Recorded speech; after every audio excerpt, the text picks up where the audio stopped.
and protect us, forgive us any many sins. Be with us each and every day. Just ask and pray that you will be with us as we make the decision, best decision for our parish, our city, our country. I just ask and pray for our veterans, be with our employees, our parish employees, and be with our citizens. In your precious holy name we pray. Amen. Amen. Everyone, please face the U.S. flag. Place your right hand over your heart. Veterans have the opportunity to render a brow salute. Recite with me the Pledge of Allegiance. I pledge allegiance to the flag of the United States of America and to the republic for which it stands, one nation, under God, indivisible, with liberty and justice for all. Thank you, Commissioner Doug Dominic and Commissioner Thanks, Mike sir. Middleton. You're welcome. We will have at this time, Mr. Clerk, agenda additions. I have none, ma'am. I have none either. Next item. Next, we move to citizen comments. I have no Citizens who cards. wish to address the commission must fill out a comment card and forward to the president or the clerk of the commission. Comments by any citizen will be limited to 3 minutes. We have none? No, ma'am, I have no cards. Okay, next item, please. Next, we move to visitors. Ms. Candice Batiste, Louisiana State Director of Project ID. All right. Hi, Ms. Candice Batiste. Welcome to Caddo Parish Commission meeting. Thank you all for having me here, especially Commissioner Chavez, who invited me. I just wanted to give some information to the commission about Spread the Vote and Project ID. We are proudly headquartered right here in Shreveport. That was very important to me because even though this is a statewide organization, North Louisiana is on the map because this is the first time we've had an organization of this type here. What we do is make sure that anyone in the state of Louisiana who needs a Louisiana ID is able to get one completely free of charge. We also make sure that any supporting documents they need, such as birth certificates, social security card, or anything that helps prove their identity, we pay for that as well, provide transportation to and from the DMV. And then whenever elections are coming up, we make sure we provide a comprehensive voter guide. We make sure that it's at a 5th grade level, and we take some of that legalese out of some of the things that you sometimes might see on the ballot, and we want to make sure that everyone in our state feels empowered to vote and has a chance to have their identity proven, and we make sure we pay for all of it. So I'm super excited for us to be here, and I thank the commission for allowing me to speak about it.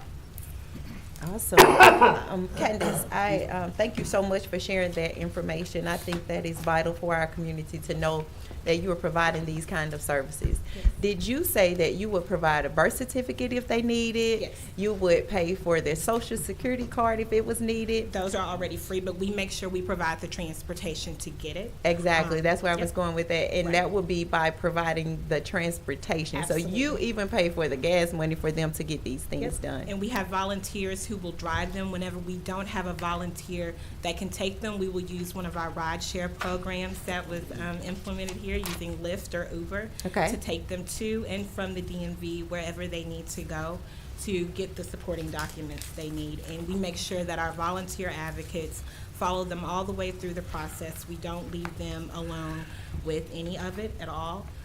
Because it's all about making sure that they feel empowered. Yes. And we've already had great success. We partnered with a youth expungement event this past weekend where we were able to have over 40 youth have offenses cleared from their records so that they could go ahead and make the next step to be able to apply for school, to be able to get better jobs, and of course making sure that we were available to help them get an ID or license.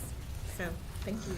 And so you also provide the information about the upcoming voting. Yes. And you make sure that they have the proper needs for that as well as any information that will be vital for them. And Yes. it's on a 5th grade learning. Reading. Okay. And it's a comprehensive guide that has everything that they will see on the ballot. It will be in the guide available to them. And again, that's statewide. We leave no stone unturned whenever it comes to making sure that anyone who wants this information is able to get it, nonprofit, nonpartisan. And so it's available for anyone. There are no income or eligibility guidelines. So anyone in the state who needs an ID, whether you're a college student, indigent, or just someone who doesn't have the extra $30 to go and get an ID, we make sure we take care of it. Okay, so for a person who is a felon and they've been released from prison, they're no longer on parole, probation, what do they need to do in order to get a real ID and to be actually a viable citizen again and register to vote? Yes, so What do they need to do? they can come to us.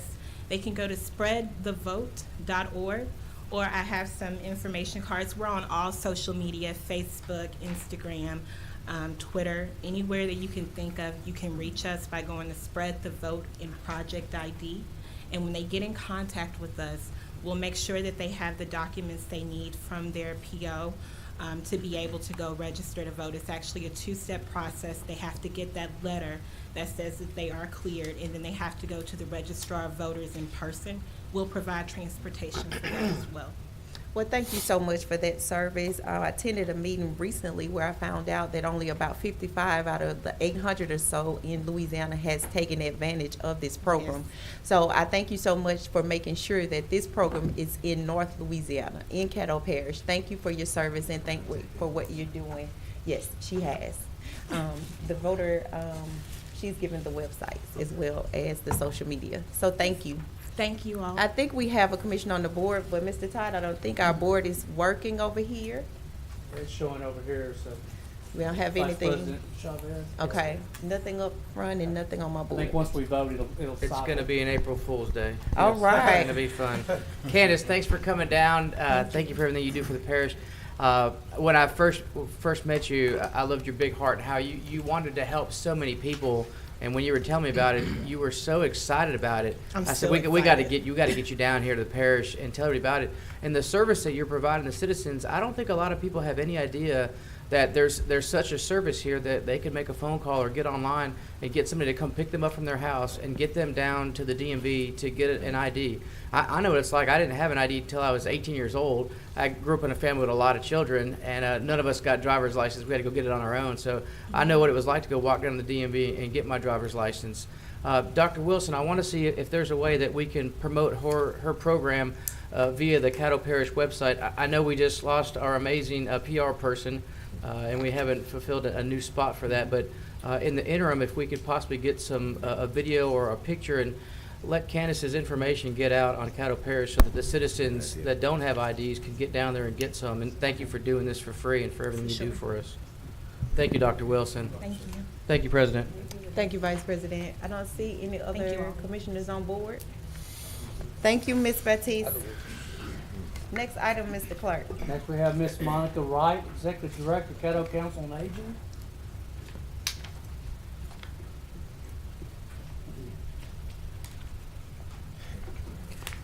So, good afternoon, everyone. Good afternoon. afternoon. Thank you Hello. for having me here today. Thank Mr. Cawthorn for inviting me.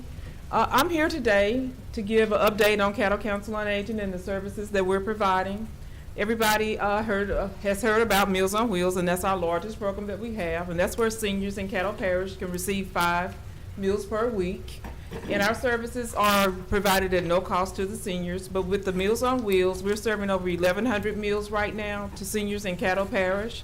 That's the entire parish, not just inside the city limits. We also still have a waiting list of over 150 clients. Yesterday, we had our annual Miles for Meals fundraiser. Our goal was to raise $50,000. We haven't met our goal yet, but we're still reaching out to the community to step up and help us out. We had a 5K run.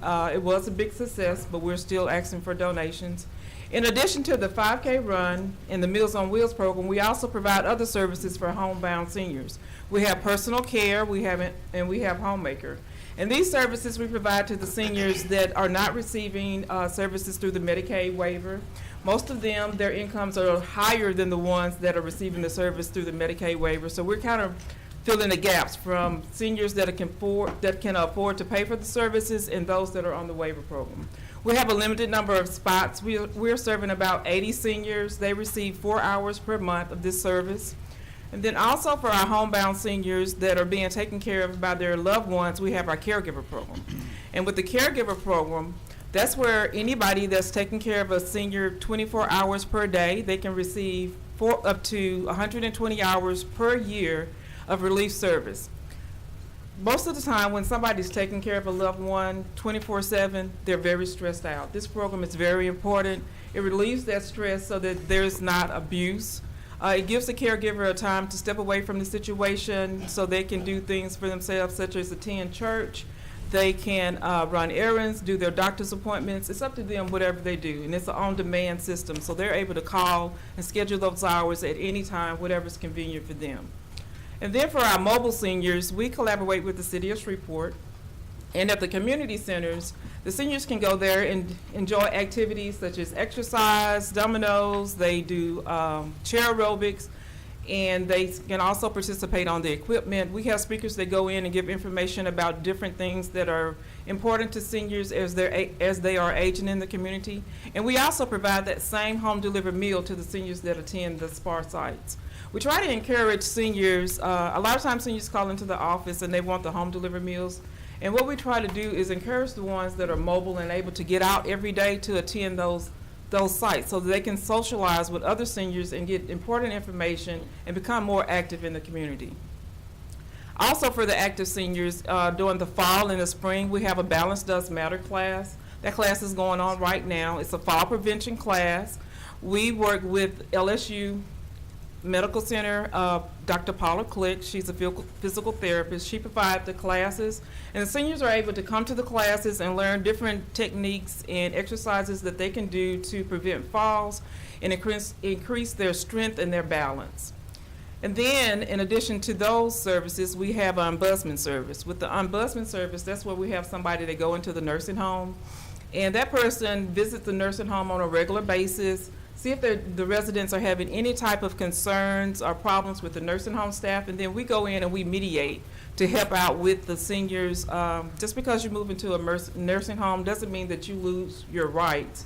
You still have the same rights as if you would have had when you were living at home. So that person just steps in and makes sure that there's no abuse or any type of concerns with the seniors. We also have family members have used this program before whenever they have concerns about the treatment of their loved ones from the nursing home staff. That's a quick overview of our services. And the other program we do have is Medicare. We provide counseling for Medicare. If a senior has any questions about the different parts of Medicare or if they need assistance enrolling in the Medicare Part D, we help them with that also. So that's a quick overview of our services.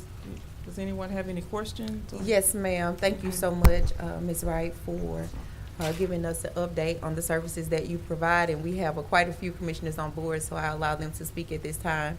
We'll begin with Commissioner Lyndon B. Johnson. Thank you, Madam President. Ms. Wright, the Meals on Wheels program is an excellent program.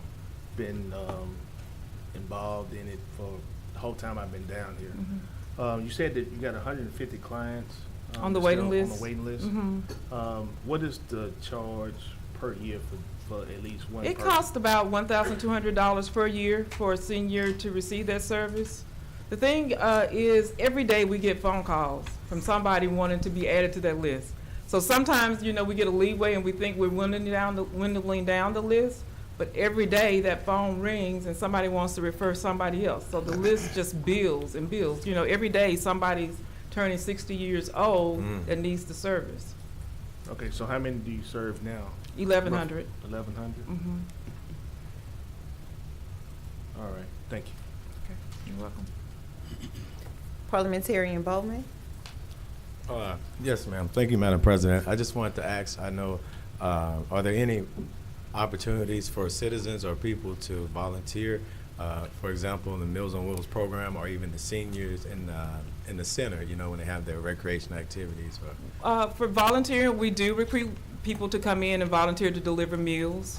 The community as a whole, we ask if there's anybody that has information that's important to seniors, we recruit them to go in on Thursdays and speak to the seniors to give them that information. We don't let them sell to the seniors, we just let them give them the information so that any time that they're up against some type of obstacle that may be something that this speaker can tell them about, they know where to go for that resource. Yes, ma'am. Mm-hmm. Okay. Thank you. Oh, thank you. Thank you, Madam President. I'm Okay. done. Commissioner Lynn Carthorne. Thank you, Madam President. I want to first publicly applaud Ms. Wright for her transition from being the book, the people doing the accounting and the book stuff, and being out front. I see her in a lot of places around this community, and I think she's doing a yeoman's job. I always like to give people their flowers while they're living.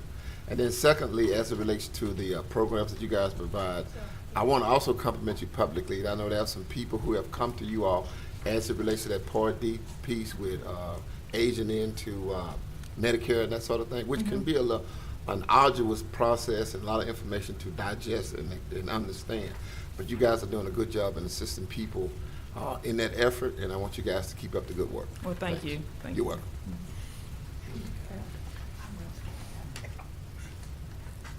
Commissioner Matthew Lynn. Yes, Ms. Wright. I met with the previous administrator for Caddo Council on Aging in reference to predator tax sale buyers and working with the elderly. What happens is that at the end of the year, you might have homestead exemption, which exempts you from parish taxes, and you still have to pay your city tax. Well, the city bill shows up in an envelope that looks just like your water bill. People commonly say, oh, there's my water bill. It's auto draft. They throw it in the trash can. They don't pay their city tax, which is usually not that much. However, what that does is it then kicks them out of homestead exemption. And then they are delinquent in both homestead exemption accessibility, then they owe parish tax and city tax, and then a predatory tax sale buyer buys it, and then there's been cases of them actually going to the people and telling them they own their house now and that they have to pay them rent. How can your organization and Caddo Parish work together in notifying citizens of their rights? Because ultimately all they have to do is just go and pay the taxes that they should have paid in the first place, and they can circumvent these people that say they own their house or percentage of their house. We can work together, like I was saying earlier about when we have speakers that go in and provide the information to the seniors at the different community centers. We can do that. We can have the information printed up so that when seniors come to the office about their Medicare counseling, we can give them that information at that time. We can post it on our Facebook and on our website. We can also hand out information to the home delivery clients. So we can try to reach as many of the clients that we are currently serving, and then anybody else that contact our agency for information, we can have that information readily available for them to. Or any sort of reminder. I mean, I forget at the end of the year that, oh, We can, at that time, you know, when it's closer to that time of year, we can start a campaign, you know, with information to try to get it out to the seniors so they'll know about it at that time. And then anything along those lines, and then just showing people that they don't have to deal with this. A lot of people, I think, the older people I visited with have been embarrassed to say something to their children, to say something to anybody, and they're getting money extorted from them by these predatory tax sale buyers. And so anything that you can think of that we can work together on, I'd really like to bring that to our body, and feel free to contact me, and I'll be happy to sit down and visit with you further on this. Okay, that'll be great. I'd like to visit with you about that matter. And then closer to that time, maybe we can put together a plan so that we can get the information out there in front of the seniors. So they'll be more aware of it at that time. And you're right about a lot of the seniors, they don't step up. A lot of time it's easy to scam them or fraud. I know when open enrollment was going on, a lot of people were receiving phone calls from salespeople or just people trying to take advantage of the seniors, getting their Medicare number or their Social Security number and switching their plans or using that number for fraudulent reasons. So it's important just for them to have that information. So I will contact you. Thank you, Madam President. Okay, and if a speaker would like to come in to do a service, who do they contact? Our person is Ernell Brown, and if they would call and talk to her, and she can schedule it for them to talk. Thank you. Speak, yes. Vice President Chavez. Thank you, Chair. Ms. Wright, I don't know if this is the same person, but if I have somebody in my district, and maybe they don't want to call themselves because they're embarrassed, but I'd like to reach out, or I have a group of people in my district that would like to reach out to you guys to see if you guys can go check on the senior to see if they would like meals. What's the best number to reach, or who can I refer? I have rec cards here, but if you will call our office, we receive calls like that every day. Okay. So if you would just, the person would call our office and just tell us that they would like for our seniors to be signed up for the service. And then we have 2 ladies that go out and talk to the seniors and see if they're really interested in the service before we go out there and assess them for the program. Oh, that's awesome. What's the number, just so we have it on the record? 318-676-7900. 7900. And then, would that be the same number if we have, like one of the commissioners mentioned, for volunteering, if they wanted to go drive or? If they wanted to volunteer, they can call that number and ask for me, and I will talk to them. And I also invite you all, if y'all would like to see what it's like to volunteer. You don't have to start doing it on a regular basis, but I would like for you to ride with a volunteer just to see, you know, the different seniors, see what they're going through firsthand. But if you give me a call, we can schedule that. But it's the same number, the 318-676-7900. And to volunteer, it only takes 1 hour. We ask them to dedicate 1 day a week, and it's 1 hour at that time. Do you guys make all the meals at one location? We contract with Valley Services. They are a food provider for Meals on Wheels programs in Texas, Arkansas, and Louisiana. So they provide the meals. They start cooking at 3 o'clock in the morning. They have an office over on Hollywood, and they provide the meals for Bossier Council on Aging, DeSoto, and Caddo, and Natchitoches Council on Aging. This is awesome. Thank you, Ms. Wright. Thanks for coming down. Thank you. Thank you, President. Yes, sir. Commissioner Stephen Jackson. Thank you, Mrs. Wright. We overdue for our quarterly half-a-year lunch. Okay, A so couple months overdue, but I'll get call me with, so I can update you. I'll get with our intermediary Okay. and let him set us up. But I Okay. look forward to that. And it's been a while since I've been to Mount Canaan, so I got to get back. And you need to come back to Mount Gotta Canaan get back also. over Yes. there. Usher. Yes. Mount Canaan's fine. Mhm. I'll start with what Commissioner Lynn was talking about. We dealt with that about 2 or 3 weeks ago on 74.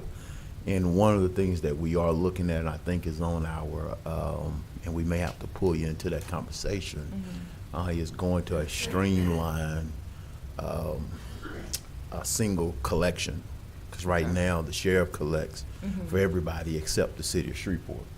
And so we recently had a case on West 74th, I believe, last name Pennington, where the home was sold at a tax sale. They paid their parish taxes but did not pay the city taxes.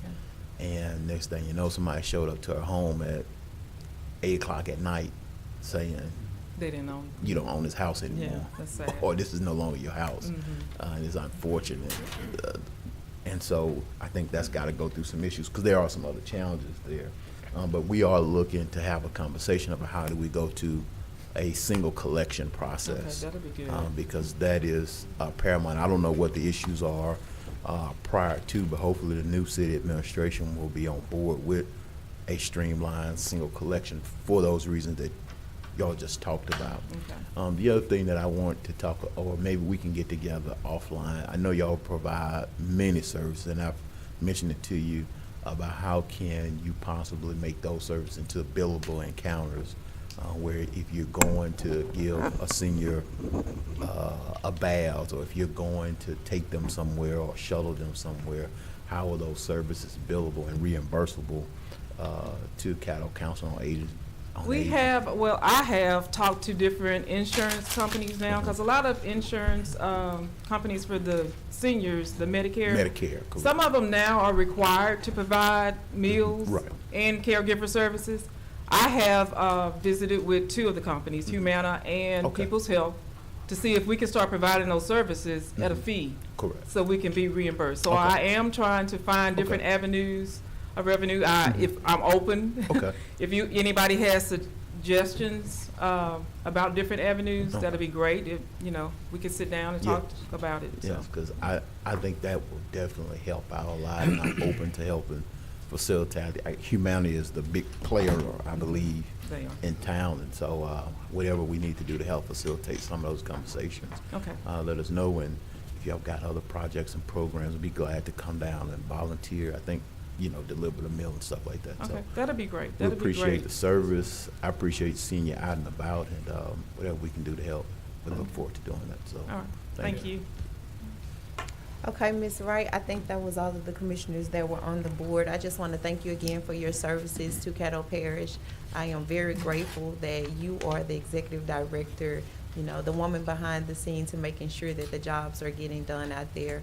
I'm very aware that a lot of time there are seniors who don't see anyone else during the course of the day, That's true. except for someone who's coming to knock on their door. And sometimes it's like a well check. So we understand the importance of that, and we want to do whatever we can to continue to support this program. I also wanted you to let the public know if there's a donor out there who's listening and who's interested in giving into this organization, how can they sponsor a senior for the Meals on Wheels program? They could call our office. We can direct them to our website. They can mail it in to our mailing address, which is 1700 Buckner. The suite number is 240. It's in Shreveport, and the zip code is 71101. We do have different ways that people can give. They can give by automatic draft. They can be a monthly donor. They can be a one-time donor. We don't discriminate. You know, we always Just give. just give. All Yes. right. Thank you. Thank you so much for coming down. Thank you. I'll leave these. Okay, give them to Michelle, please, and we will get them to each commissioner. Thank you so much. Mr. Clerk? Miss Angela Thomas and Miss Carla Bunting, Southern University. All right, thank you. Miss Angela, Miss Carla, welcome.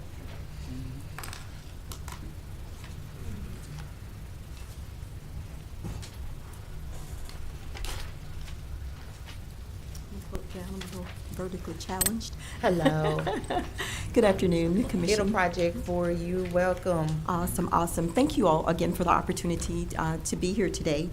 We are here on the behalf of Southern University Shreveport for our main campus and as well as our metro campus as well. We are here today to share information concerning our comprehensive adult education program at Southern University.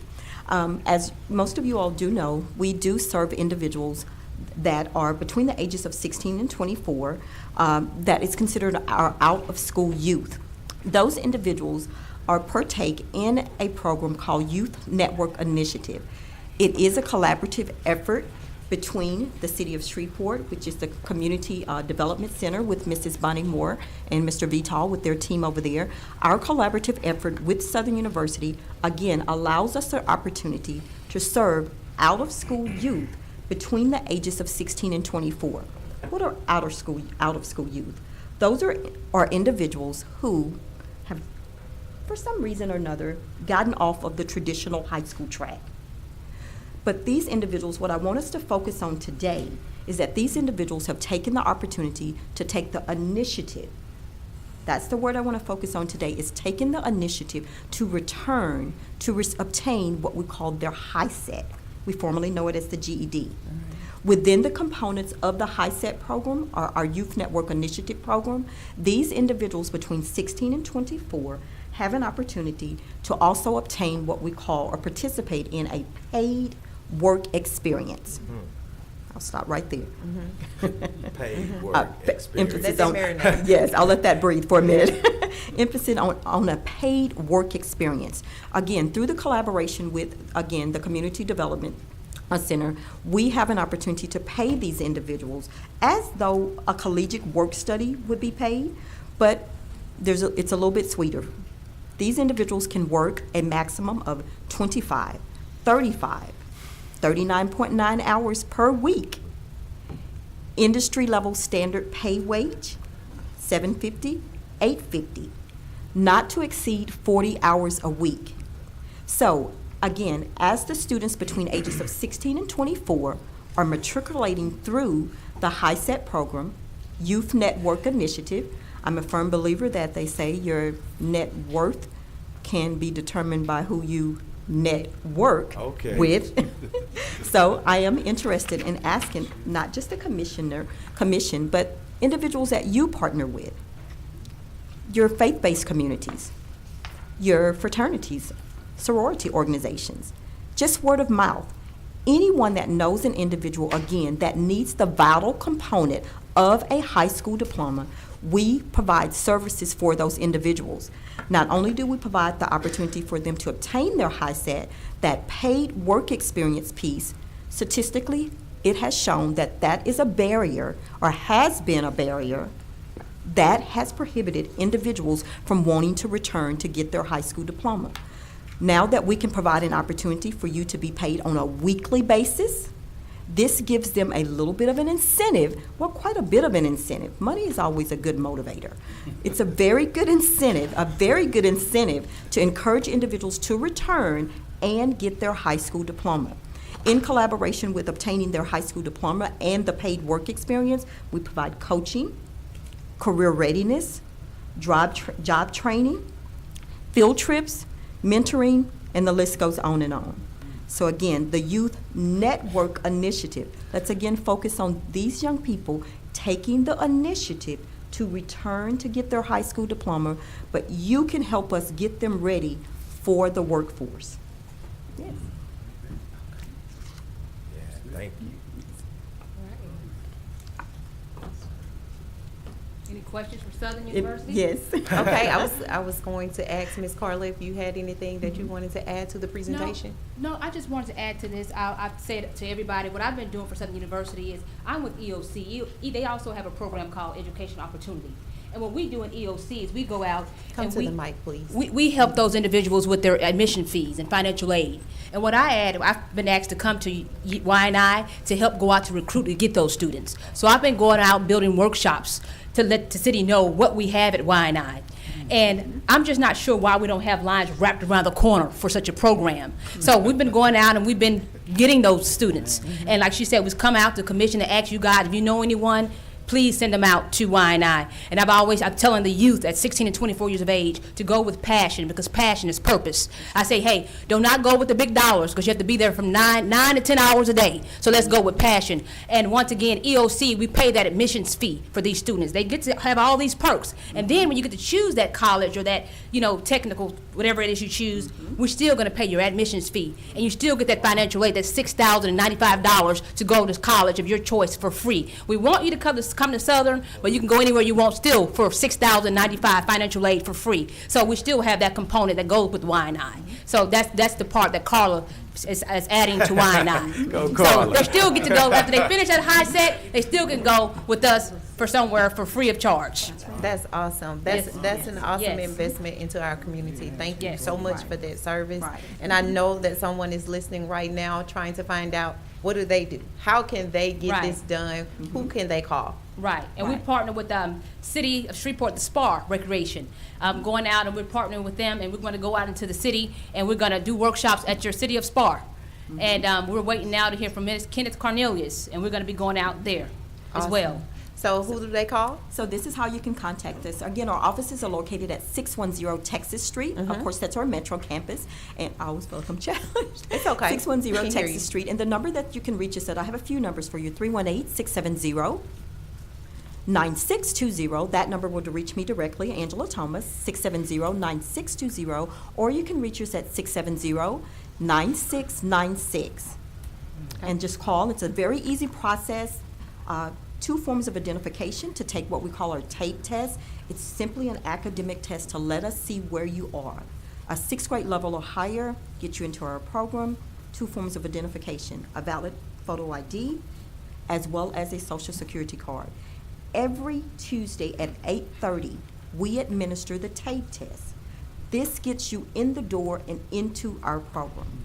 And again, as Ms. Carla said, to get to the next level, a collegiate level or a certificate training type level, we have to get the vital component of the high school diploma. Okay. And so again, we're going to add some dollars to that, to allow you to come in and work, get you ready for the workforce. It's a 2-for-1. Okay. Don't leave. We have some commissioners on board. They want to have some comments or questions for you all. First, we have Commissioner Lynn Carthon. Yes, thank you, Madam President. I want to thank these young ladies for coming out. They were recently at a town hall event I had. They were a little conservative today, but when they was at the town hall, they was very animated. We're nervous, that's all. And I told them to sign them up, and I'm going to take this show on the road. So people need to hear this. We're just nervous, that's all. But no, seriously, they doing a beautiful job, and I like what it is they're doing. Just as to, so that I can be a benefit to you. Typically, the people that you're looking for are people that are currently between age 16 and 24, currently not in school and probably not working, but want to take the initiative to go back. And so there's a, I think there's a group of people out there that needs to be touched, so. It's a very I make my large group personal of people. commitment to send you as many people as I can.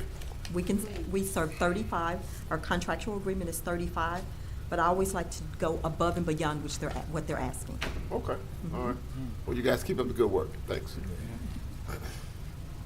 Commissioner John Atkins. Thank you, Madam President. Ms. Thomas, I think you just answered my question. I was going to ask about the capacity of the program. Is that, so it's 35 students? And how many are you, what's your current enrollment? Currently, we're at about 55%, so we're working very, very diligently, again, to meet those numbers. And so we're looking forward to any type of feedback or recruitment initiatives that you all will allow us to come and share this information with you with. Thank you. Commissioner Stephen Jackson. I don't know if y'all have met, and thank you, Madam President, I don't know if y'all have met Clay Walker, and I saw Muriel walk in. We have. Okay, and I don't know if the judges refer people. They Okay, do. I've so already we been don't down to refer. juvenile justice, and I did a presentation with the probation parole officer, and they're already sending students to us. Okay, well, Yes, great, I'm glad to know. Clay's done a couple of workshops He's for us. already sent Yeah. us a couple guys. Okay, great, well, because I know that's typically a great pipeline, and It I is. know the Title I program, Clay, if you could connect, I don't know if y'all are connected to Petrie Walker yet, but if you could connect them with that Title I program, a lot of those kids tend to fall through those cracks. You hope that they don't, but it happens, so maybe connect them with Petrie Walker over at the Title I program, so. That'd be great. Thank you. That'd be great. Madam Thank you. President, may I mention one other? Yes. thing? Just You're done, a thought, Commissioner I don't know if this Jackson. is a valid thought or not, but I wonder if there's, if the armed services recruiters might be a source. Someone comes in and they want to join the service, but they can't because they don't have their GED, and then maybe those service recruits could direct them to use. Absolutely, absolutely. And again, this is why we are here today, and I appreciate the opportunity to be here to make sure that the city of Shreveport is aware of this hidden jewel. Yeah. As Ms. Carla said, there is no reason. The statistics, unfortunately, are very high of individuals, again, between this age sector that do not have a high school diploma. That should not be so, because we have the dollars in place, we have the staff in place to be able to provide the service that they need. Good deal. I do. What do you see as the biggest obstacle? Just lack of information, transportation, the biggest barrier to Well, access? transportation wouldn't be one, because again, that's one of the incentives that we do provide a shuttle bus. Literally, we pick you up from your home and return you to your home. We also provide a 30-day bus pass. So that's a barrier that was alleviated. And again, that's a very good question, Commissioner Jackson, simply again, because I think just people not knowing. So again, we as administrators, as a institution of higher learning, we're taking the initiative to say, hey, if people don't know about this, are we talking about it? Right. But are we talking about it in the right places? Exactly. And are we marketing this thing so people will know Youth Network Initiative is available? We have services that we can, provide for you, those wraparound services, as you mentioned, with Ms. Walker. We have what you need. So we try to eliminate any barrier that potentially would cause an individual not to return to get their high school diploma. Thank you. That's it now, President. Okay. Thank you so much for coming down and sharing this information with us as well as with the public. Thank you for your services. Thank you. Thank you so much. And if you have any of those pamphlets or any information you would like to leave, you can give it right here to Ms. Michelle Nations, and she'll make sure that the commissioners receive it. Thank you so much. Then I have Compassion for Lives that I want to talk about, you guys. I'm executive director of a small provider-based nonprofit. It's called Compassion for Lives. What we do at Compassion for Lives, been here since 2012. We go into partner with Caddo Correctional.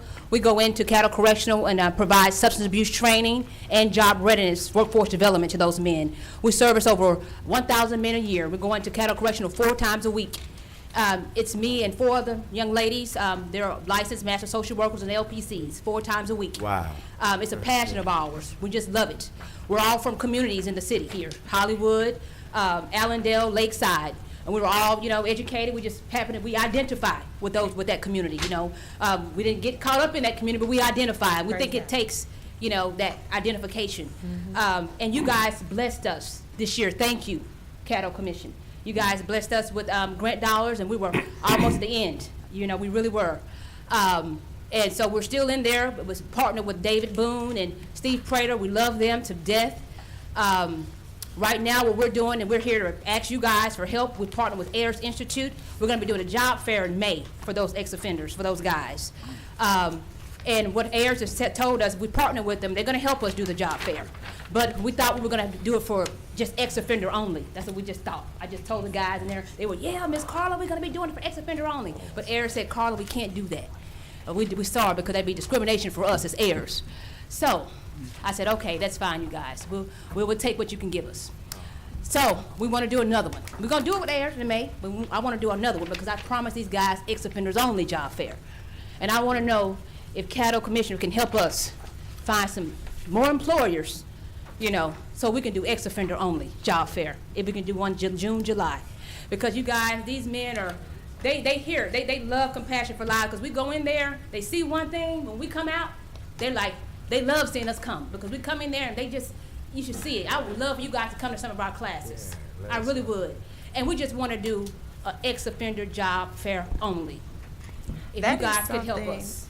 Yes, I believe that's something that we can do because I think this goes hand in hand with the expungement seminar that we put on. And it also has a resource fair where there are jobs who we have reached out to, especially for those who were higher felons or ex-offenders. So I think this is something that we could collaborate on in partnership with your organization about. We have one commissioner on the board. I thought I saw some more up there, but we have Commissioner Stephen Jackson who has some comments and questions for you. Yes, if you're looking for the high-end jobs, I'd encourage y'all to go talk to my friend, Commissioner Atkins, to get them hired on those higher-end jobs. Hey, we'll take anything. I just want to get some of these guys working when they come out of there. I want to get them, first of all, great I work for Southern, because we all work full-time jobs. Yeah. We do all this in our spare time. Even when we don't have dollars, we're still going to Caddo Correctional 4 times a week because we know what the problem is. And we even teach the guys, you know, passion for purpose. You should hear them in our class. They're yelling and hollering, and they agree. So we just, any help we can get with this job fair, you guys. If you guys just could come to some of our classes, we'll take you, please. So any help we can get, we'll take. Well, you've got a fire to you that's contagious. Keep it. But she's tempered today. I'm like this all the time. And that's a good thing. That's a good thing.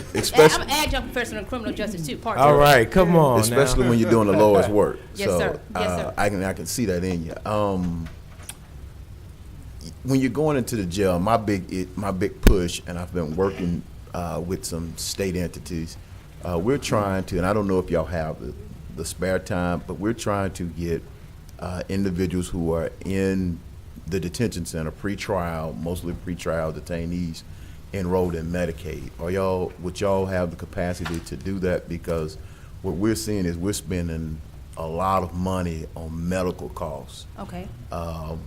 Their benefits are suspended. They can still sign up. And CMS has given some guidance. Okay. The Center for Medicaid and Medicare has given some guidance. They can still sign up, and they have to spend at least 24 hours in a medical facility before the benefits can kick in. So some of those individuals that we have chronic illness over there, maybe they could be the conduit to sign it up and even receive the $15, $25 that they provide them to do the sign up for. So there's if you became an application counselor. So yes, sir. I'll share that information with Dr. Wilson so y'all can work on that. I know we have to get permission. It's like a ram in the bush, like y'all was sent. We have to get permission to go into the detention center to do, but if y'all are already there. We're already there. I think it's just providing y'all a laptop, get you certified for Medicaid application services. Let us know.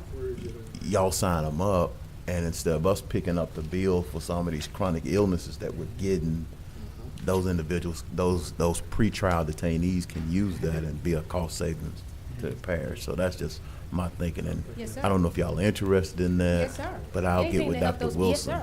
Yes, sir. We could just go to the marketplace to get certified.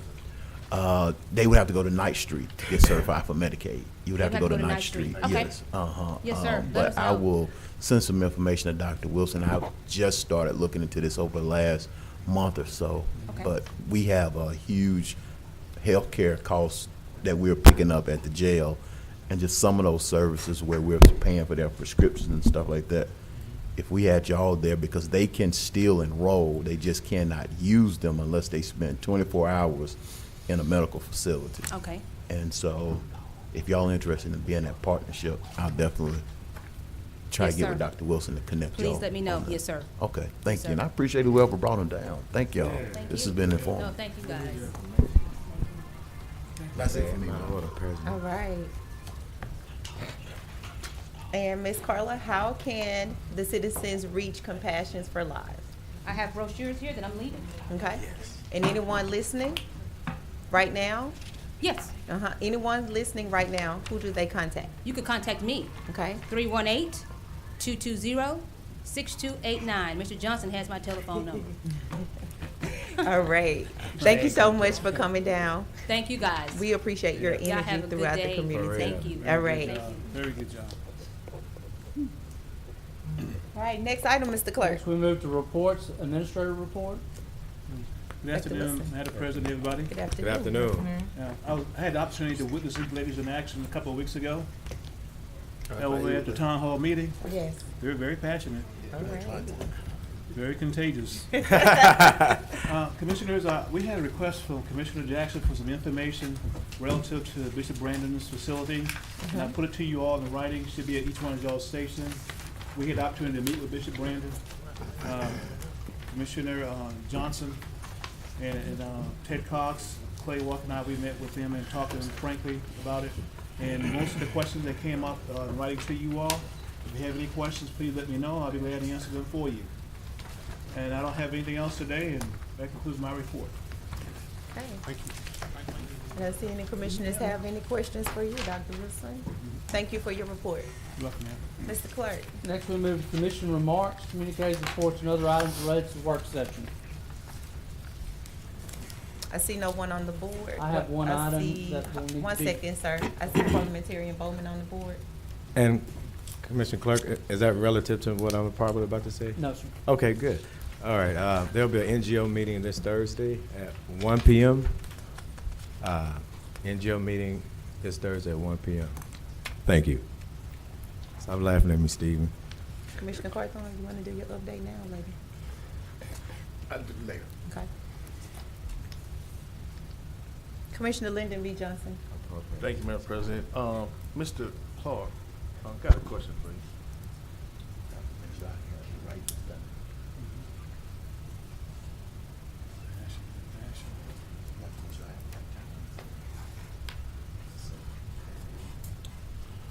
I know with the changes with the UDC back and forth a couple of times, I kind of lost track on about single and double wides. I came down North Lakeshore Drive, and all of a sudden there was a double wide being put together.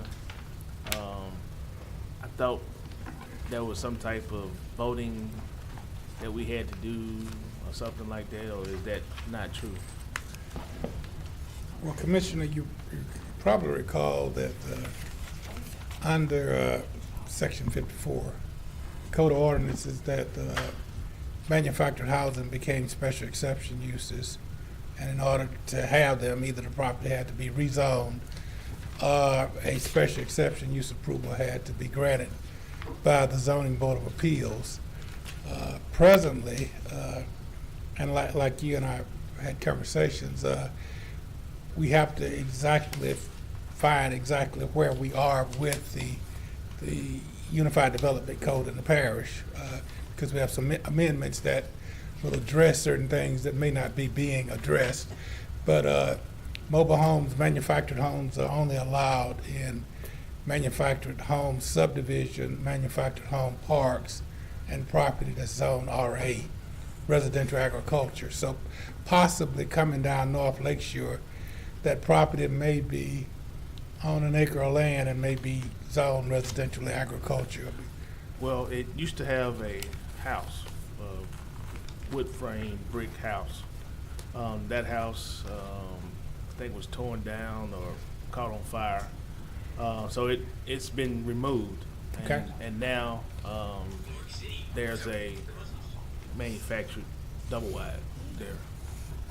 I can have a inspector Okay. to go out and, If you don't mind. no problem at all. If you just sort of give me an idea of where on Lakeshore, North Lakeshore. I It's can- on North Lake Shore, probably about a block or so down from the compactor.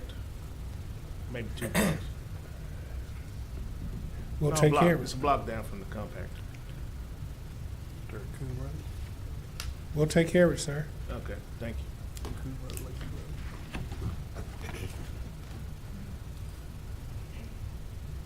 That's it, Commissioner Johnson. Yes. Director Clay Walker, would you come forward for 1 second? I have a question.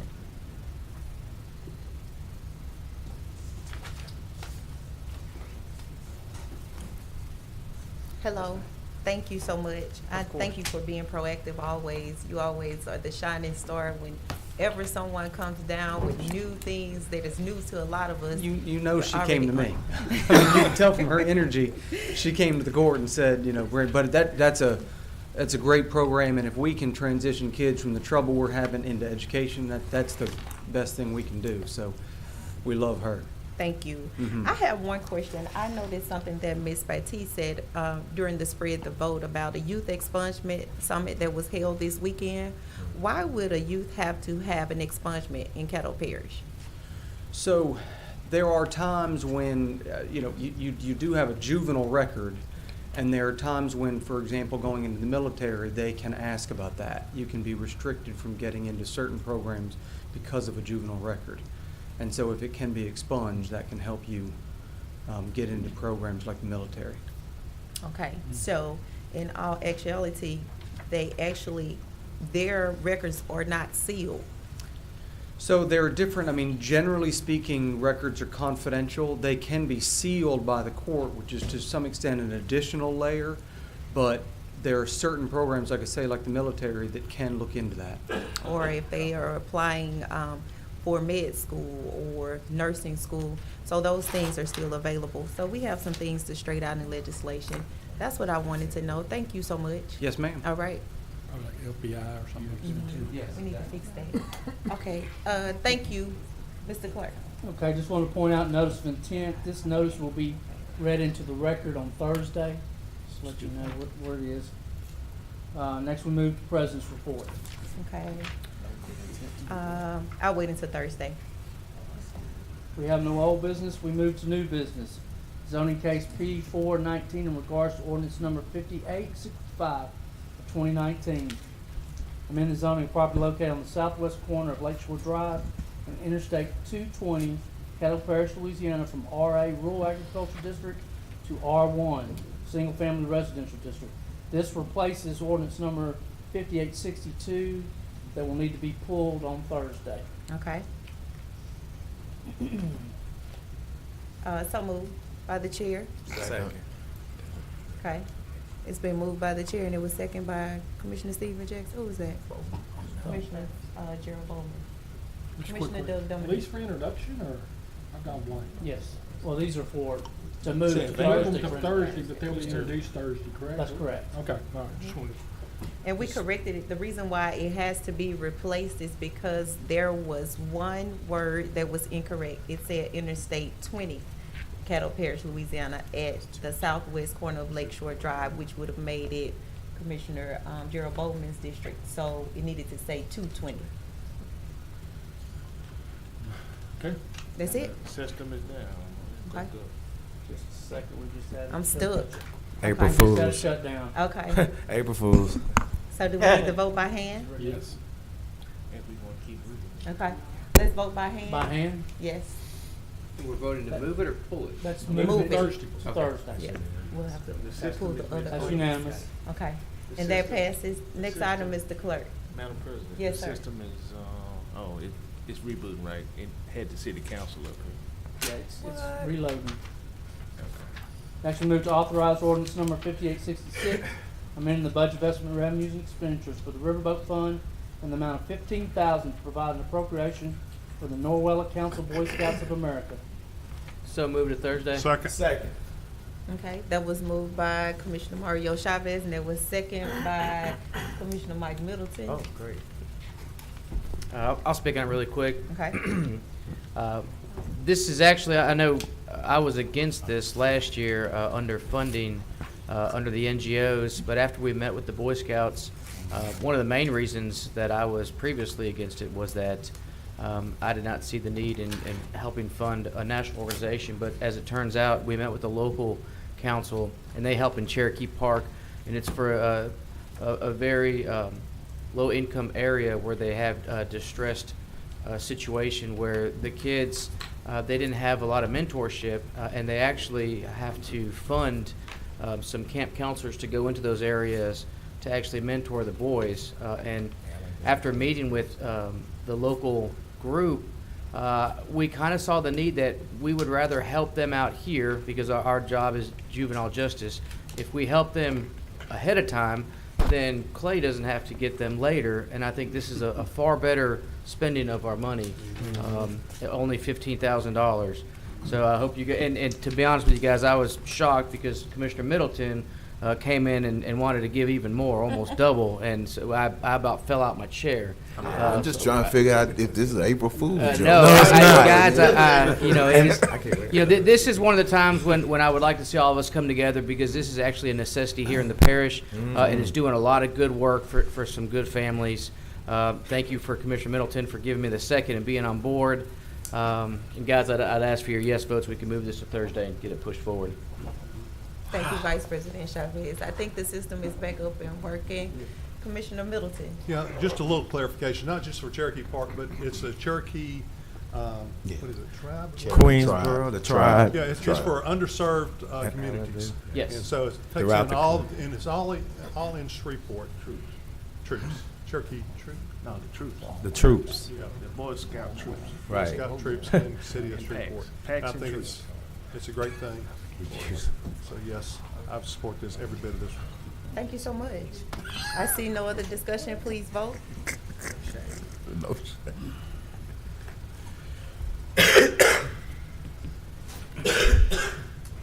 And that passes. Next item, Mr. Clerk. Next, we have authorized ordinance number 5867 of 2019, amending the budget investment revenues and expenditures for the Riverboat Fund in the amount of $20,000 to provide an appropriation for the Stuffed Shrimp Festival. Move to advance. To second. Okay. Commissioner Johnson, would you like to speak on your motion? Okay. Commissioner Middleton? I'd like to make a substitute motion to cap this at 5,000. Second. Okay, we have a substitute motion by Commissioner Mike Middleton of $5,000 to appropriate the funds for the Stuffed Shrimp Festival, and it's been seconded by Commissioner John Atkins. Commissioner Middleton, would you like to speak on your motion? Well, very briefly, I think it's a great project. I'd just like to get a little bit more growth before we give them that kind of money. I mean, we just gave $15,000 to an organization that's over 100 years old, and now we've got one that's in its infancy, and I think it's a great program. I hope Ms. Thigpen success at it, but I just think 5,000 would be more appropriate right now. It seems like we had another one earlier today, was $5,000 request, and I think it was the Taco Festival, I think it was. So I think it's just kind of staying in line. I think 20,000 is just too escalated. That's it. Thank you, Don. Okay. I see Commissioner Stephen Jackson. Well, I mean, I just wanted to know before we vote, was there a reason for the 20,000, or was this just what the committee came about? Chairman has left, Yeah. but I guess I think the I'm trying to get original some- request was about $40,000, and I Okay. think it came out of committee in agreement for the Pleasure. $20,000 to provide those appropriations for this event. And I think that was based on a lot of the other festivals that we have supported in the past, and that's how we arrived at that $20,000 number. Gotcha. So do we know if the organization, and I thank you for the clarification, do we know if the organization, foundation that's putting this on would be able to do this on a $5,000 budget? I just want to be able to make Commissioner, I'm not certain that they would be able to. They submitted a budget Right. during the committee meeting. Okay. And so the 20,000 fed in line with the budget. Okay. We felt fed in line with the budget. Yeah, and I'm just not sure that that would be something, I mean, I'm sure that anything would help, but I think it would be more advantageous for us to lean toward the higher amount. Okay, thank you. Thank you for the clarification. Vice President Chavez? Thank you, President. Guys, Mavis is here. She's the director of this organization. Would it be out of line if she came up and explained the need for the 20,000? Would it be Suspend the rules. I think you would have to suspend the Okay. rules. So Let's we just can get move somebody forward else to anyhow. I already do the spoke, motion. so I can't do that, but I Move know to they're suspend the here, rules. so Okay, it's been moved by Commissioner Lynn Carthorne to Second. suspend the rules. It was seconded by Commissioner Lyndon B. Johnson. Is there any opposition to suspend the rules to allow Ms. Malvis to speak? There are none. Would you please come forward?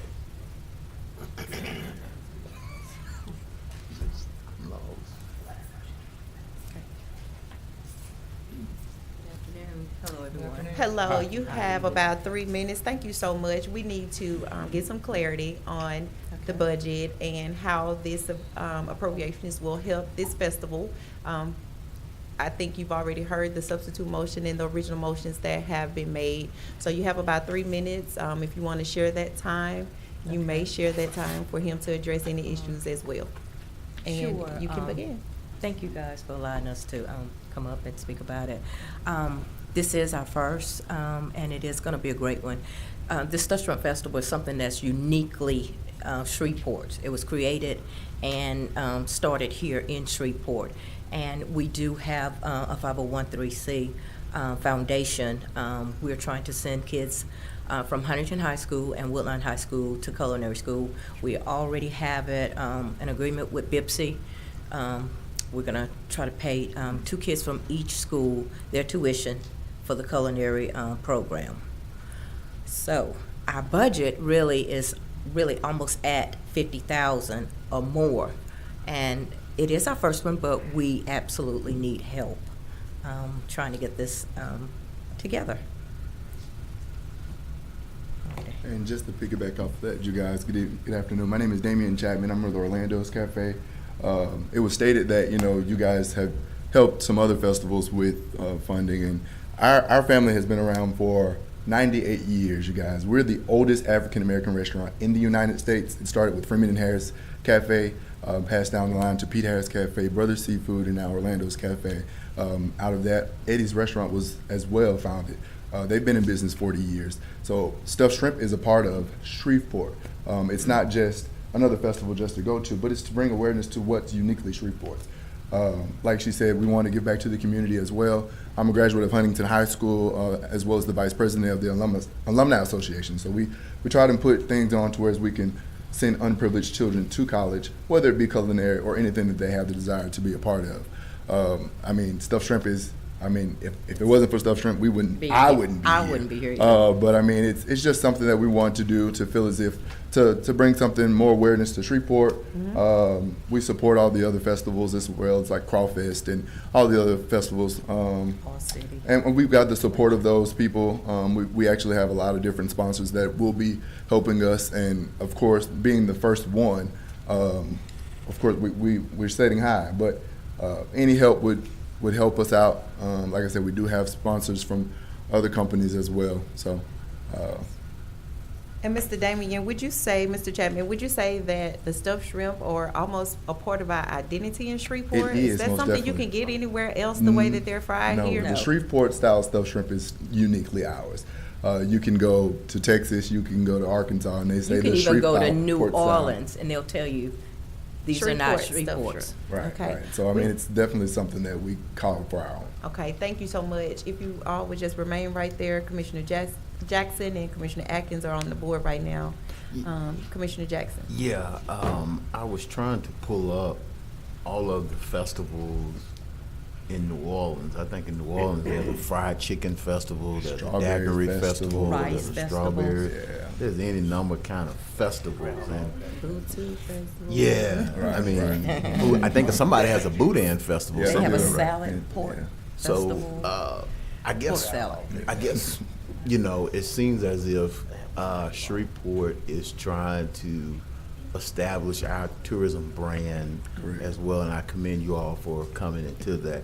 Is the convention center helping Yes, with some stuff? tourist Good. bureau. So, you know, I definitely don't have a problem supporting it at the $20,000. I just want us to be aware of the fact that it does take a lot of work and due diligence, and we have to support what our community is doing. I mean, I can't think of a weekend recently where there's just nothing to do. Are y'all having it? It's at Louisiana State Fairgrounds. Okay. I thought it was at Great Rafts or somewhere. No, that was a little kickoff. Okay, or 11 events. I don't know why I thought I saw something closer Yeah. to downtown. But again, it's something family oriented and for folks to get out of town. I went over to visit Fort Worth this weekend, and at my stay, I had an opportunity to go up to Clyde Warren Park and just all types of stuff going on over there. So it's just another opportunity for us to invest in something to do right here in Caddo Parish, because if we don't provide the resources and the means to do them here, then our residents, they live they live in driving distance of Dallas, Fort Worth, Little Rock, you name it, they're out and they're taking those tax dollars with them on the weekend. So I appreciate you all for stepping up to do it. Thank you. I was almost out because you paused after you said Huntington, so I was almost Woodlawn. out of the case if you was Sorry. I'm a product of the hotel restaurant management program at Woodlawn with Ms. Deborah Reed. So I thank you for considering them as a part of the culinary part of it as well. Hotel restaurant management major, in fact. Okay, great. Thank you, Madam President. Okay. Commissioner John Atkins. Thank you, Madam President. Thank you all for your efforts here and for your vision and for your willingness to dig in and try to make the project happen. I'm supportive of the project at a modest level. I just feel that given it's the first year, I don't think it's appropriate to dive in deep with Caddo Parish funding. It's just a personal thing. I encourage you all to seek other sources of funding to augment whatever this commission may vote to support you with. And barring that, if you're not able to raise sufficient sponsorship, just dial it back a little bit in this first year. Prove yourself up for a few years and grow over time. I mean, as you all know, as business owners, we all have to kind of start within our means and grow over time. So good luck with the process. I hope you understand why I won't be supporting it at the level requested. Thank you so much. We'd love to entertain any suggestions you have as far as sponsors that you may have for personal. Okay. Drop me an email. I'm on the the commission website. Good deal. And I'd be happy to talk to you later. Thank you so much. Thank you. That's it, Commissioner Atkins? That's it. Thank you, Madam Okay. President. Commissioner Lynn Carthorne. Thank you very much, Madam President. Good to have you folks down here today. I think Commissioner Jackson hit the nail on the head. I often say to myself, what's the purpose of being in Louisiana? And, when they think about Louisiana, people think about New Orleans, but there's a lot of tradition that we have in this city. And the way that we move our city to be a more progressive city, we've got to put some gumbo in the blood, so to speak. We've got to put some flavor in the blood. And I'm very supportive of the vision of what you guys are trying to do. And I can see the connection between here and just East Texas over a 5-year period of time that this could morph into. That's just the kind of person I am. I think Mr. Chapman over here kind of undersold himself. He's from a generation of 5 generations of people who've cooked seafood, stuffed shrimps in this local community. Mm-hmm. You know what I'm saying? So maybe he learned it as a baby with his bottle. I'm not sure. And Ms. Hughes' father is the original creator of the stuffed shrimp, even when he worked with your relatives at Freedom Harris. So that's a lot to be said. That's a lot of history, and that needs to be put on display here in the city of Shreveport. So I stand with you guys in terms of this funding level, and wish you guys all the much success. Thank you. Vice President Chavez. Thank you, President. Make a motion for $10,000 if I can get a second. I'll second that. Okay, thank you. And obviously, we're kind of at a crossroads. I definitely agree with everything that was said. I think this is going to be amazing. It is the first year in, so rather than, go back and forth, I think let's all agree to, fund them at 10,000, and let's see what it looks like next year, and maybe even say, hey, City of Shreveport, maybe you guys can kick in some too to help out, and we can help you go to bat for that. But I feel very comfortable that you guys are going to do an amazing job, and if we can help out at 10,000 and come to an agreement with that, I'm on board with that. If you guys can agree with that as well, that's all, President. Okay. Commissioner Lyndon B. Johnson, would you like to speak on the motion? I want to speak on the subject. It might not be pertaining to that particular motion, but I want to speak on the subject. So, thank you, Madam President. I don't know if y'all remember, but last year, when Stacey Brown stood right there at that podium, I asked one question.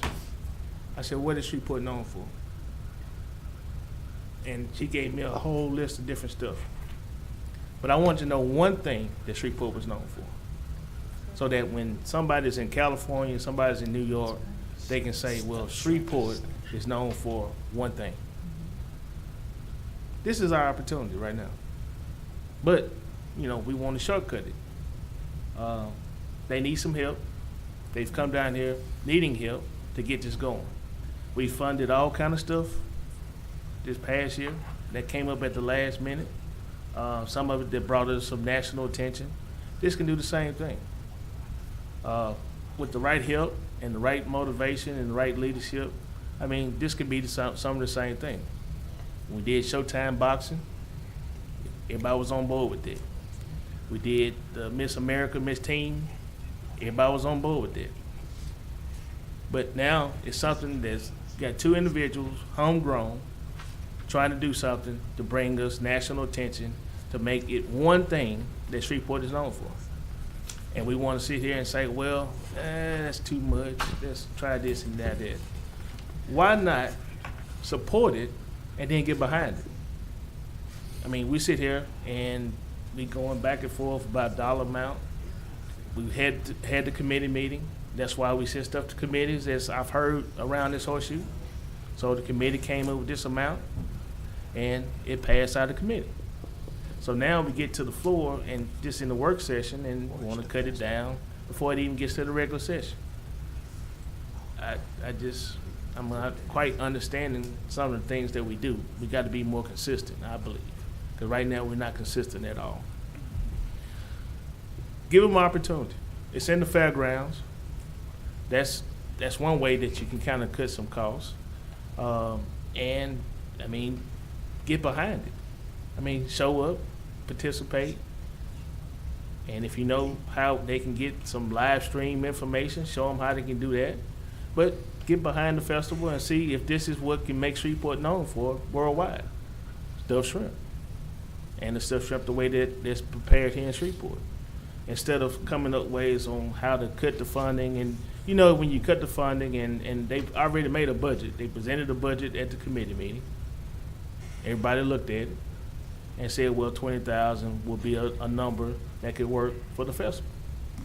Now we get here, nobody has seen the budget that wasn't at that committee meeting, and you say, well, cut it down to 5,000. But they got expenses to hold a festival. It's not free. And they got an outcome they want to do is to give other kids that's in high school the opportunity to learn culinary skills in order to either be with them or to even have the entrepreneurship and open up their own deal. That's reinvesting in our community, 100%. Whereas some of the other things that we invested in, it comes in Shreveport and goes right back out. These dollars stay here. So just think about it, and we only talking about advancing this until Thursday. And if you have some other ideas can come up, 2 Thursdays from now, but if you have some other ideas can come up between that time, let's talk about it. But not cut it right now, because you cut it now, you come back 2 weeks, we can raise it back up again. So why not just pass it as it is, and then as we come in 2 weeks, we can decide if that's the number or not. Thank you, Madam President. Thank you, Commissioner. I'm glad that you mentioned that about the national attention. When I came back from Washington, D.C., I shared with my colleagues the importance of Caddo being recognized in the Washington Mardi Gras.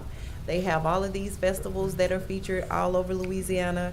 They're being paraded and presented, and there was nothing. I came back and told Doug, your beautiful daughter should be a part of this. What's wrong? Why Caddo don't have anything? But we really didn't have anything to offer, to actually say this is our identity and this is what we are known for and this is what we want to present to the world.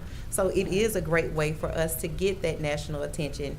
And Lieutenant Governor Billy Nungesser, he also stated the importance of public-private partnerships to make sure that we're promoting local tourism, Louisiana tourism throughout the world. So this is a way also for us to get this done, as well as if there's some additional funds out there that a donor wants to give, that would only strengthen your plan of action, in my opinion. So I'm going to use a biblical verse and switch it around a little bit. The market is plentiful, but the laborers are few. And I believe that you're putting your hands to the plow of something that is more than just an investment for our local community, but you're making an investment in our future. We heard from presenters today who were talking about there's a need for culinary arts, and I think that you all are sparking that need by putting yourselves in a position to allow the kids to see you can do this too. So I thank you. I'm in support of the original request, and I'll be voting for it. Thank you. Commissioner Matthew Lynn. Yes, will you tell me some more about the scholarship you're going to be offering for Bossier Parish's culinary program? Yes, it's with BIPSI. It's a great program that they have. It's a really sort of like a certificate of I guess, food services, but it's a great program, and we've kind of budgeted out where we can send at least 2 kids from Woodlawn and 2 kids from Huntington starting off. And if we I guess get enough money, we may add a 3rd from each school. So it's a very, very good program. And so with our $20,000, you would be able to send 4 students to school? Yes. Okay. Is there an entry to go to this festival? It's a free event. It's a free. Is there entry for the food? I mean, is there a cost for the food? No, Will you be selling it? Yeah, we have vendors, non-food and food vendors. Okay. And they're kind of coming from all over. They've been hearing about it. My phone's been blowing up. Damien's phone's been blowing up. They want to get in this festival. So we're not turning anybody down unless you've got 10 people doing barbecue. So. And so the vendors pay to be a part of it, or they give a portion to this event? Yes, they're paying to be a vendor. Okay. How much is the city of Shreveport giving towards this event? 0. Okay. What other governmental sponsors do you have? We have Shreveport Bossier Tourist Convention. They're going to sponsor us. They've done our website. They're managing that, and they have given us, it's like a reimbursement. They're helping us with the advertising. They're going to get us 1 billboard. I'm not sure where that is, but they're going to supply us with a billboard. And what is your website address? It's www.stuffshrimpfestival.com. Thank you, Madam President. Okay. Commissioner Stephen Jackson. Yes, this is my second time. I would highly, I don't know, don't we have somebody that's appointed to the tourism board? I mean, one billboard, as I was on 30 in Dallas, I saw a billboard from Shreveport, from the Convention and Tourism Bureau. So they're promoting Shreveport outside this market. I would think that they should be able to get you more than one, but I don't want to speak for their budget. And I don't want to try to modify your program to get off track here, but I would encourage you. I know that Southern Shreveport has a culinary arts program, but they're starting with the kitchen that incubator. I don't know if it's up and running yet, right. But we've looked into that too. So hopefully, as this evolves, right, y'all would, switch out. Right, because the optics of us sending someone, supporting a scholarship that's going to send students to Bossier as opposed to a Caddo Parish-based scholarship program. I hope that would be the case, but Again, I got a chance to pull it up, and just right here on the Spring Festival, New Orleans has a wine festival, a square dance concert festival, Fred Street Festival, History of Architecture Tour Festival, Home and Country Courtyard Festival, 3rd anniversary party, I don't even know what that is, on April 6th, French Quarter Festival, 2 days, City Park Egg Scramble Festival, New Orleans Crawfish Festival, Jammin' on Julia Festival, Whitney Zoo to Do, and I think you know about you. Okay, Crawfish Mambo Festival, Top Taco Fest, Bayou Bungaloo Fest, Greek Fest, Bayou Country Super Fest, the Horror Film Festival, the Oyster Festival, and that's just spring. That's just in spring, so again, we should support programs that are trying to come here and flourish and give residents something to do. When businesses come to town, Dr. Wilson, they want to know about the streets, they want to know about the infrastructure, they want to know about what incentives they're going to get. But at the end of the day, they also want to know, what do you have for my employees to do? And that will keep them here, that they can enjoy. And this is, I see as something that we can cultivate and be one of those things. So thank you all again. Thank you, Madam President, for the second time. Okay, thank you. Vice President Chavez. Call for the question. Second. It's been moved by Vice President Chavez to call for the question, second by the chair. Please vote. Thank Do we you. need to go back in the regular Thank you. session first? Yes. Are we good? Once we do this. Okay. Madam President, this is on the question, okay. For all of them, correct? Yes.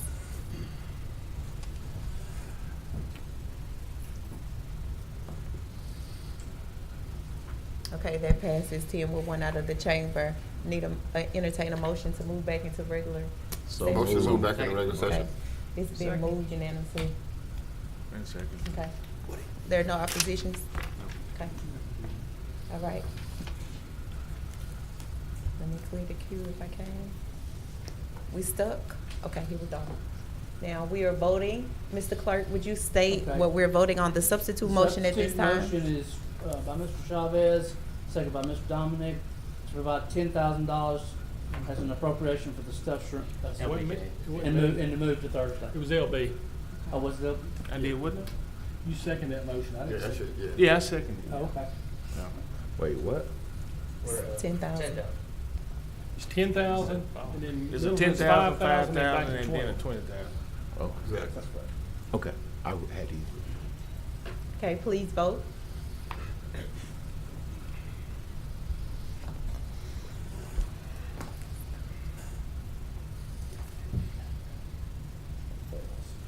Okay, that fails. Okay, So the next motion is substitute for $5,000. okay. The next motion is to vote for $5,000. Okay. Please vote. For 5? 5.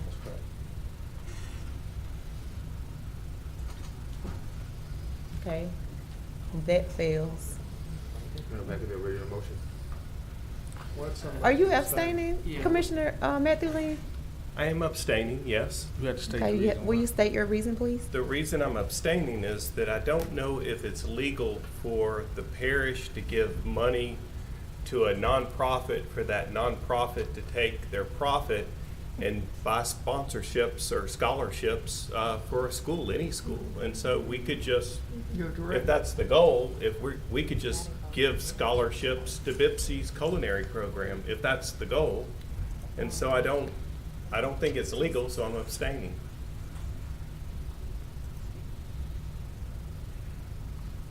Okay, So now we're back to the original The motion. original motion. okay. The original motion is $20,000 to provide an appropriation for the stuffed shrimp festival. I guess the motion is for 20 to move it to Before Thursday. To move it to it's- Thursday. Okay. it's not. She's gonna let us know. Yeah, okay. Commissioner Jackson, we got, Call for the question. Well, no, okay.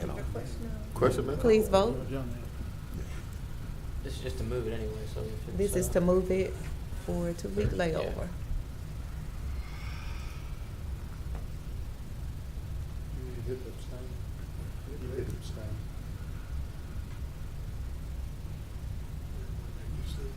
Once you're locked out now. He said. Okay, Mr. Smith, how did you vote? No? So it's 5, 4, 1.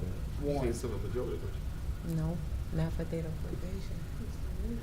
To introduce it is So it moves to Thursday. the introduction. Point of question, so if it's 5, 4, 1, Just it does, introduce it. it does allow it to move forward, correct? It's a majority of the persons that Okay. voted. I'm sorry? It's a majority of the persons that voted. Okay, so it can go forward. Just introduce it. Okay. Okay, so that passes to move for final passage in 2 weeks. Thank you. And Correct. will It'll we- be introduced by title on Thursday. Thank you. Just on quick privilege. Okay. Go ahead. Attorney Frazier, are you gonna try to help us clarify this? The test as to whether or not it's legal is whether or not it will generate economic impact in Caddo Parish in a dollar amount equal to or greater than what you all give. And it's not my understanding that any of the direct proceeds from the parish are going to be what's used for the scholarships. It was my understanding, unless I am recalling incorrectly, that the parish's money is going directly to fund expenses of the festival based on the budget that you all give. I would just ask Madam President in between now and final passage if we could get some guidance Yes. in writing on it, just to kind of CYA us, you know. Yes, we just discussed that and said that we know we have about 2 weeks to make sure that we all get a chance to peruse the information before we finally vote on it. Thank you. Madam President. Okay. Madam President. I think there's really the clarification is the money is being used for the festival. Their hope is that the festival is positive, and so in the profit side of the festival, then they will then offer those scholarships. If they break even, there's no money to offer a scholarship. Or if they go into a hole, there's no money to offer for a scholarship. So the money is going for the festival, and then the proceeds, if there are any, will be for the scholarship. Additionally, we don't monitor any of our other economic Right. development prospects, what they do with their money. Right, I mean, other organizations. The profit money. The profit, Right, we that's don't, what you mean. we don't monitor that. Right. So if that's gonna be the rule, we're gonna have to Right. impose that for all of the organizations. Right, we will have to micromanage each one of them individually. Okay. Thank you. Next item, Mr. Clerk. Authorize resolution number 19 of 2019, authorizing the parish administrator to request administrative consultant proposal. So moved. services. Second. It's been moved by Commissioner Doug Dominic, second by the chair. Please vote. I'm sorry, Commissioner Lyndon B. Johnson. I would like to englobo and advance resolution number 19 and resolution number 20. Second. And resolution number 21. Okay. Resolution 22, Resolution 23, Resolution 24, and the appointments to the Animal Services Board and the authorization of a special resolution for recognition for the civil rights activists. Second. And to authorize a special resolution for Mr. Chris Opp. Second. Okay. It's been moved by Commissioner Lyndon B. Johnson to englobo In advance. and advance resolution number 19, number 20, 21, 22, 23, 24, the appointments and reappointments to the Animal Services Board, special resolution of recognition for civil rights activists, special resolution to Mr. Chris Opp, and it was seconded by Commissioner Doug Dominic. That's correct. Okay. Please, Commissioner Matthew Lynn. Yes, Dr. Wilson, will you go into greater detail on the resolution to allow you to hire consultants for community block grant? Woody? Yes, sir. Do it every year. Good afternoon, Commissioners. Good afternoon. Commissioner Lynn, this is our normal LCDBG process that we enter into every 2 years. And these are the first steps that allow us to begin the application process. We have to advertise for administrative consultants and for engineers, and we score those according to the HUD guidelines. And then we can proceed with the public hearing to accept projects. Okay. Do you know the projects that'll be working on with this? No, we don't at this time. Those will come out of the public hearing. Okay. Typically, this is one change that we've been notified that they've made this year. Typically, we're able to put in 2 applications for public improvement projects, which are water or sewer projects. They have changed that this year. We're only going to be allowed to submit 1 application, but the threshold has changed. We normally could only apply for up to $750,000, but this year we can apply for up to $2 million. But we will only be able to move forward 1 project. And so when we have our public hearing, I will bring those projects back before this body, and you all can make a selection of which project will move forward into the application process. Do you have a preliminary what projects will get closest to that $2 million that we can apply for? Well, we won't know until we have the public hearing and those districts come and bring us their needs.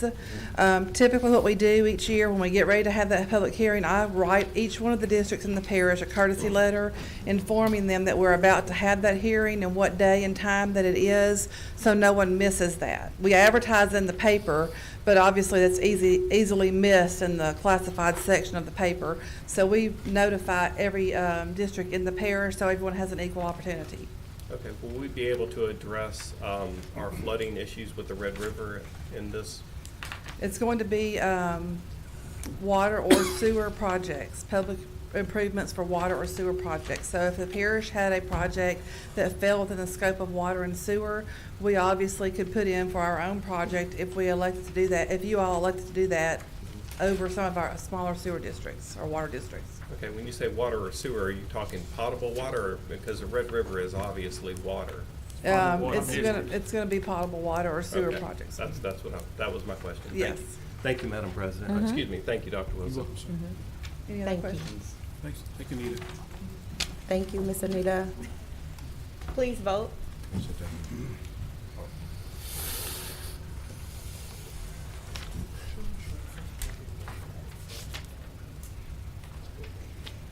And that passes 11-0. Next item, Mr. Clerk. Next, we move to communication committee reports. I see no commissioners on the board. I got, I have one. I'm sorry. we do have one I have one. committee, I'm sorry. Mom, am I good? see Commissioner Doug Dominic, Commissioner Carthorne. I did see you, but you need to get back on there. It's not on here. We're having a committee meeting after this, I think. It's a long range. Yes. Who's here? I am. Okay. We'll see you then. Yeah. Let's get out of here so we can go. That's it? Yes, ma'am. Commissioner Dominic is reminding all commissioners so we do not lose quorum for our next meeting. We have a long-range planning committee meeting directly after this meeting. Give you 5 minutes. 5 minutes. Commissioner Lynn Carthorne? Thank you, Madam President. We did convene for our economic development meeting this evening at 1 o'clock, and what I'd like to do is brief the things that we went over. We had a presentation from Carl Riggs in England, who's a CPA and an advisory firm, on opportunity zone. So they kind of gave us kind of the X's and O's of what are opportunity zones, how they can be beneficial to this local community, and the tax ramifications if someone invests in those opportunity zones. So it was a great presentation. There's some other follow-up and question that needs to be answered. I think Commissioner Chavez offered that we as a public body do and sponsor some meetings throughout the city and parish that further explains these opportunity zones, invite citizens groups in so they can ask questions and have conversations. So I'm assuming that he and I will get together on that in the days to come to move that forward. Secondly, we had a presentation from Southern University's Workforce Development Project. That was a monetary ask for us. And as it relates to this particular project, we're gonna need to sit down with the administration and our attorney. I know we are prohibited from investing in brick and mortar projects, but we can do something in the way of the services. So going forward, I would like to meet with Attorney Frazier and our administrator, Dr. Wilson, to discuss, if anything, what we can or cannot do moving forward with Southern University. We did have a resolution passed today in committee meeting. It was a resolution to establish a subcommittee for downtown and cross-value developments offered by Commissioner Stephen Jackson, and it did pass in committee. We also recapped what we did with the taco wars. We moved a motion forward to expend $5,000 for the festival based on Mr. Kallenberg being able to bring us back the economic impact study, or the projected economic impact study of what the Taco Wars would provide for us. And that concludes the discussion of the Economic Development Committee meeting at 1 o'clock today. Thanks. Thank you, Commissioner Carthorne. Commissioner Stephen Jackson. Yes, thank you, Madam President. Parks and Recreation, if we could get with our folks over at Mamie Hicks Park, their spring deal is coming up, and using our Safe Summer funds, we've got clarification on that now, that there are resources available for that. And so if we could get with them, that event is coming up next Saturday. And so if we can get with Miss Carey, Wendy Carey is the director over there. And so if we could work with them, they have something coming up next week for the youth, and it's their annual spring. And so I'll make more comments about that. But the parish, I would like for us to partner and help them out in any way that we can. I spoke to Henri a little bit about it, and I don't know if he's over there on the other side. But Henri's on vacation today. oh, he got vacation. Oh, yeah, okay. I'll just tease him. But yes, Miss Katina, if you could, please, Miss Carey, because they want to try to start. Well, they have been planning already, but Miss Carey, not Wendy Carey, but I know at first I've always known her as Mrs. Carey. My mother just taught me. Okay. I'll get it to you, and I'll send it to Dr. Wilson and have him Yes, that's fine. shoot it over. But if we could get that to him, I know we had some miscommunication last week, and also Mr. Robert Handy was asking for a generator. They have an event coming up. If we could help them with maybe, like, I think we've done it before, maybe just provided them with a generator, either Kevin or I think Henri did it though. Through Kevin, okay. And they just provided them some, just in kind. And I don't know what we need to do to take care of that, but Handy is separate entity. He's with the Allendale Lakeside Neighborhood Association. And so I'll make the announcements about the events on Thursday, but and I'll send Dr. Wilson so he can get us that information so we can start planning. The other thing that I would like to address, and I'll go into great detail on Thursday at our public meeting, but just as a body, I want to emphasize that the parish has not endorsed anything with regard to Cross Bayou or anything like that. We're simply, as a body, agreeing to listen to what those developers have to say. And so I know a lot of times when people want to talk about things and the media wants to talk and ask questions, we have the onus as elected officials, as a body, to take the time to listen to developers. These gentlemen, or this group of gentlemen, have come down to ask us for our attention, and whether or not it gets done or not is not for us to predetermine for anybody. And so I just want us to be mindful of that as a body. Our job is not to be the dream killers for anybody or any project, but we're not here to pick winners or losers. I'll put my conservative hat on. We need to let the free market work for itself, and if the market dictates that the project is successful, then so shall it be. If not, the same outcome. So just want, as a body, when I flip on radio or flip on Facebook and see some commentary that we're getting involved or we're pushing something, we're not pushing anything. We're here to help support the development community. That's what the MPC is for. That's what we have staff for. Our job is to help either cultivate it, and if it's not going to work, just like the guy with the petroleum building, they're just going to disappear. And so as a body, we have that onus on us to help facilitate. And so I like to just keep that in mind. Thank you, Madam President. Thank you, sir. Director Walker, I have a question. Do we have a partnership with LIFT in juvenile services with Caddo Parish to provide transportation to the youth and to their parents in order to get to the locations that they're needed to be at in any of the services that we provide? No, ma'am. We get grants to use bus passes. Okay. Bus passes only, I asked that question because I see Greater New Orleans has just received a grant to work along with LIFT. They're providing the services through uplift as a partnership. So that's something that I would like for us to look into as well, to make sure that we have all avenues available for them to get to the services that are needed for their complete success in our program. I'll take care of it. Thank you. Yes, ma'am. Okay. I see no other commissioners. Move to adjourn. Second. Meeting adjourned.